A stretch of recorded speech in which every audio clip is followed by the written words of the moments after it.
ನಿನ್ನೆ ಘಟನೆ ಬಗ್ಗೆ ನಮಗೆಲ್ಲರಿಗೂ ಕೂಡ ದುಃಖ ಇದೆ, ವಿಷಾದ ವ್ಯಕ್ತಪಡಿಸ್ತೀವಿ.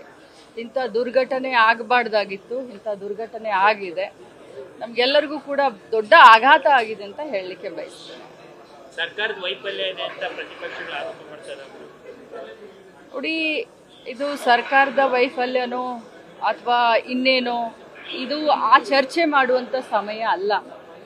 ಯಾರು ದುಃಖದಲ್ಲಿದ್ದಾರೆ, ಯಾಕಂತಂದ್ರೆ ಸೂತಕದ ಛಾಯೆ, ಸಂಭ್ರಮದ ಆಚರಣೆಯ ಸಂದರ್ಭದಲ್ಲಿ ಸೂತಕದ ಛಾಯೆ ಇದೆ. ಇದರಲ್ಲಿ ರಾಜಕಾರಣ ಮಾಡದೆ ವಿರೋಧ ಪಕ್ಷದವರಾಗಿರ್ಬೋದು ಅಥವಾ ಸರ್ಕಾರದಲ್ಲಿ ಇದ್ದವರಾಗಿರ್ಬೋದು, ಇಬ್ರು ಸೇರ್ಕೊಂಡು ರಾಜ್ಯದ ಜನತೆಗೆ ಮತ್ತು ಯಾರು ದುಃಖದಲ್ಲಿದ್ದಾರೆ ಆ ಕುಟುಂಬಕ್ಕೆ ಸಾಂತ್ವನ ಹೇಳುವಂತ ಕೆಲಸ, ನ್ಯಾಯವನ್ನ ಕೊಡುವಂತ ಕೆಲಸವನ್ನ ಮಾಡಬೇಕಾಗಿರುವಂತ ಟೈಮೇ ಹೊರತಾಗಿ ಇದರಲ್ಲಿ ರಾಜಕೀಯ ಬೇಳೆಯನ್ನ ಬೇಯಿಸ್ಕೊಳ್ಳುವಂತ ಟೈಮ್ ಅಲ್ಲ ಇದು. ನಾನು ಸುಮಾರು ಮಾಧ್ಯಮದಲ್ಲಿ ಬೆಳಗ್ಗೆಯಿಂದ ನಿನ್ನೆ ರಾತ್ರಿಯಿಂದ ಏನು ತಾವೆಲ್ಲ ಬಿತ್ತರಿಸ್ತಾ ಇದ್ದೀರಾ ನಾನು ಗಮನಿಸ್ತಾ ಇದ್ದೀನಿ. ನಿಜವಾಗ್ಲೂ ನಿಮ್ಗೆ ಎಷ್ಟು ಇದ್ರ ಬಗ್ಗೆ ಜವಾಬ್ದಾರಿ ಇದೆಯೋ ನಮಗೂ ಅಷ್ಟೇ ಕಾಳಜಿ ಕಳಕಳಿ ಜವಾಬ್ದಾರಿ ಇದೆ. ಇದನ್ನ ಯಾರು ಹೊರಬೇಕು, ಏನ್ ಮಾಡ್ಬೇಕು ಅನ್ನೋದಕ್ಕಿಂತ ಘಟನೆ ನಡೆದು ಹೋಗ್ಬಿಟ್ಟಿದೆ.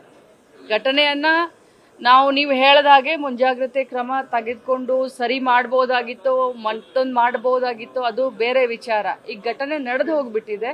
ಇದನ್ನ ಹೆಂಗೆ ಸುಧಾರಣೆ ಮಾಡಬೇಕು, ಹೇಗೆ ಇದನ್ನ ಪಾಪ ಸಾಂತ್ವನ ಹೇಳಬೇಕು, ಅವ್ರಿಗೆ ಏನು ಹೇಗೆ ಯಾವ ರೀತಿ ನ್ಯಾಯ ದೊರಕಿಸ್ಕೊಡ್ಬೇಕು ಆ ಪ್ರಯತ್ನ ಮಾಡಬೇಕು. ನೋಡಿ, ಆ ಶಬ್ದ ನಾನು ಬಳಸಲಿಕ್ಕೆ ಸಾಧ್ಯ ಇಲ್ಲ. ಒಂದೇ ವಿಚಾರ ಹೇಳಲಿಕ್ಕೆ ಬಯಸ್ತೀನಿ. ಕೊಲೆಗೂ ಇದಕ್ಕೂ ಸಂಬಂಧ ಬೇರೆ ಬೇರೆ. ಯಾಕಂತಂದ್ರೆ ಇದು ಅಚಾನಕ್ ಆಗಿ ಆಗಿರುವಂತದ್ದು.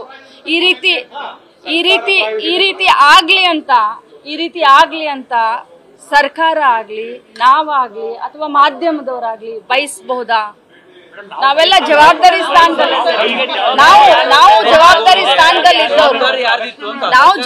ಸ್ಥಾನದಲ್ಲಿದ್ದವರು ಇದನ್ನ ಬಯಸಬಹುದಾ? ಯಾರಾದ್ರೂ ಬಯಸಬಹುದಾ? ಇದನ್ನ ಬಯಸ್ಲಿಕ್ಕಂದ್ರೂ ಖಂಡಿತ ಸಾಧ್ಯ ಇಲ್ಲ. ಅದಕ್ಕೆ ನಾನು ಹೇಳ್ತಾ ಇದೀನಿ, ಬಹಳಷ್ಟು ಬರೇ ಅವ್ರು ಕಳ್ಕೊಂಡಿದ್ದಾರೆ, ಅವ್ರಿಗೆ ದುಃಖ ಆಗಿದೆ, ನಾವು ಅವ್ರ ದುಃಖದಲ್ಲಿ ಭಾಗಿಯಾಗಿಲ್ಲ ಅಂತ ಅಲ್ಲ. ನಮಗೂ ಕೂಡ ಅತ್ಯಂತ ಕಾಳಜಿ ಇದೆ, ನಮಗೂ ಕೂಡ ಅತ್ಯಂತ ದುಃಖ ಆಗಿದೆ ಅಂತ ಹೇಳಲಿಕ್ಕೆ ಬಯಸ್ತೀನಿ.